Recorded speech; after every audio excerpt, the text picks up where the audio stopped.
Good morning, one and all. Today in this video, I am going to discuss with you the very important adjustment, that is the provision for bad debts and provision for discount on debtors.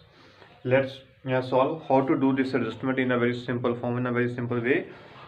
We will follow the same technique that I did in the previous video. So in this video, we will follow the same steps. First of all, what we do in this question, we have trial balance, bad debts we have, discount allowed we have, debtors we have, provision for bad debts we have, provision for discount on debtors we have, right? And in the adjustments, provision for bad debts 10%, provision for discount on debtors 10% that we have to create. So what we do in this case, it's a very simple thing, it's a very simple form. First of all, we will pick bad debts, as you know very well. We will pick bad debts. Bad debts we have 1000, right? And in this case there is no any additional, we can say, bad debts.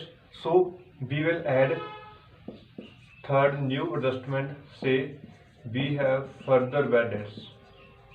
Further bad debts we have 1000. So in this case what we do, first of all what we do, we will pick bad debts from here and then we will add further bad debts.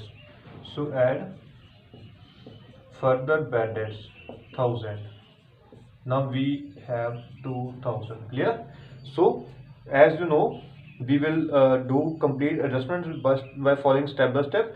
So we have debtor 1,10,000. So we will write here debtors. Why I write here debtors? Because we have adjustment of further bad debts and we need to deduct it from debtors. So let's further bad debts. This is the step number 1. So now we have debtors 1 lakh. Clear? Now I did the adjustment of bad debts and further bad debts. Now move to the next one. We have a provision for bad debts 10%. I need to create a provision. What I do? I will create a provision. Create a provision 10%.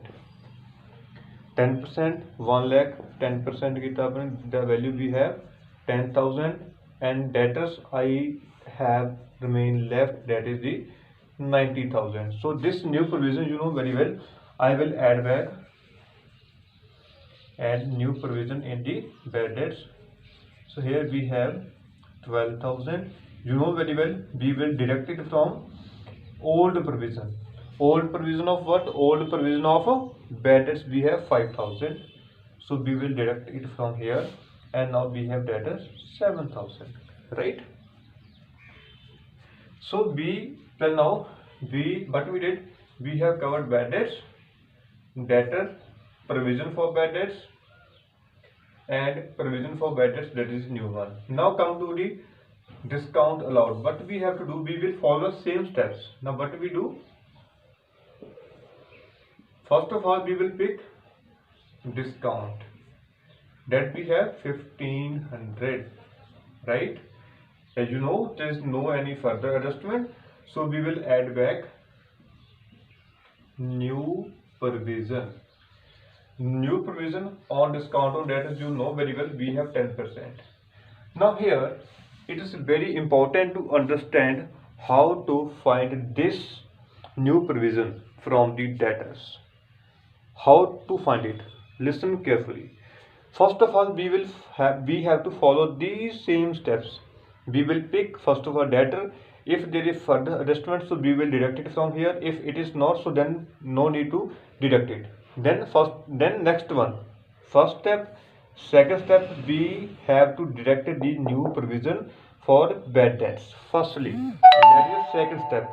We will deduct a new provision for bad debts. After deducting the value that remains, that is 90,000, then on the third step we will calculate provision for provision for discount on debtor, that is 10%. So in this value 10% for the new provision for discounts 9,000, and here the value remains 81,000, that we will mention outer column. And this new provision 9,000, what we do, we will add back in the discounts. Yes, had new provision 9,000, so we have 10,500. We have old provision, we will deduct old provision for discounts 2,000, we have 8,500 for the discounts. So this is the complete adjustment for discount on debtors and the steps. Clear? For more information and more videos, subscribe my channel. Thank you so much.